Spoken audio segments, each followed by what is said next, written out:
Aš dariau tą klaidą, galbūt tu vis dar ją ir darai. Nori sužinoti apie ką aš, žiūrėk video iki galo.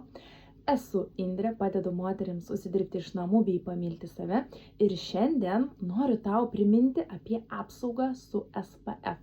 Ne, šį kartą ne apie veidą, ne apie odą, nes tą jau jums kalu į galvą, bet apie mūsų plaukus.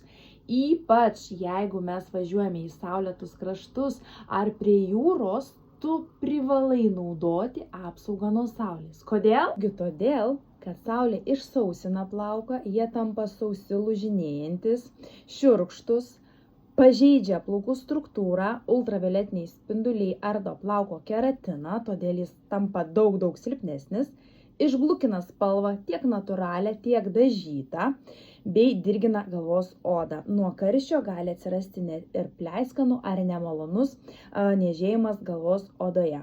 Ką reikėtų daryti? Ogi paprasta, naudoti apsaugą nuo saulės, lygiai taip pat kaip ir naudojam odai.